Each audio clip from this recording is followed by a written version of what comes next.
Bonjour à tous et bienvenue dans le 14e épisode de la saison 2 de Gaminerie, le podcast qui vous conseille des films à voir avec vos enfants. Dans cet épisode, je vais vous parler de Blanche-Neige, l'adaptation live-action du tout premier long-métrage d'animation des studios Disney, qui est d'ailleurs le tout premier long-métrage d'animation de l'histoire du cinéma tout court. Apparemment, le film se traîne pas mal de polémiques, mais ça, nos enfants s'en fichent complètement. Ma mission est de vous dire ce que vaut ce film et s'il est adapté pour vos enfants. Et autant vous dire que je ne m'attendais pas à grand chose, vu la bande-annonce moche qui promettait une adaptation ultra fidèle et donc inutile et ennuyeuse du grand classique de Disney. Et ben finalement, pas tant que ça. Blanche-Neige est un film réalisé par Marc Webb, à qui l'on doit la super comédie romantique 500 jours ensemble. Si vous n'avez pas vu 500 jours ensemble, voyez 500 jours ensemble avec votre partenaire, et les films The Amazing Spider-Man.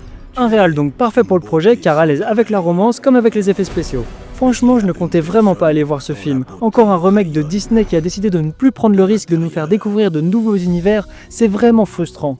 En plus de ça, la bande-annonce ne présageait vraiment rien de bon. Mais un week-end de pluie, plus la pauvreté de la programmation du cinéma à côté de chez moi, j'ai emmené ma fille de 6 ans et mon fils de 3 ans voir ce film. Mais avant d'aller plus loin, de quoi ça parle ? À la mort de son père, Blanche-Neige, la princesse d'un paisible royaume, est séquestrée par sa terrible belle-mère. Et le jour où cette dernière apprend par son miroir magique que Blanche-Neige est la plus belle du royaume, elle tente de la faire tuer. Blanche-Neige trouve alors refuge auprès de mineurs et d'un groupe de rebelles. Ensemble, ils vont lutter contre la tyrannie de la reine. Ce film n'est pas exempt de défauts, mais ne mérite pas sa réputation catastrophique. Au moment de cette critique, 1,8 sur 5 pour la presse sur Allociné et 2,2 pour les spectateurs, ce qui est vraiment rare. Pour moi, il y a deux défauts majeurs. Les 7 nains qui sont vraiment moches et dénués de vie, et les chansons qui ne sont vraiment pas terribles. Et c'est assez embêtant car le film se veut être une vraie comédie musicale. Heureusement qu'il y a toujours les fabuleuses chansons de l'original comme Hey Ho des 7 nains ou Siffler en travaillant de Blanche-Neige, car toutes les nouvelles chansons seront immédiatement oubliées. Ceci étant dit, les modifications apportées à l'histoire du film original fonctionnent très bien. Blanche-Neige n'est plus une héroïne passive qui subit ce qui lui arrive, elle prend son destin en main, ce qui rend le récit bien plus palpitant. J'ai d'ailleurs toujours trouvé le dessin animé de 1937 un peu mou.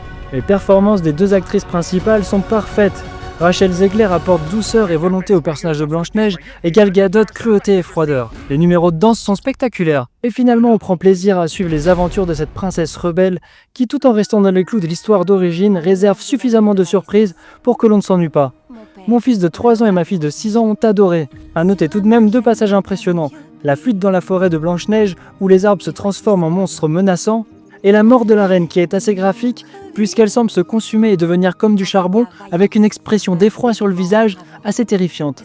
Mais mis à part ça, c'est un bon Disney avec de belles valeurs, plein de bons sentiments et des animaux rigolos. Blanche-Neige est donc un bon film à voir en famille à partir de 5 ans et qui plaira aux petits comme aux grands.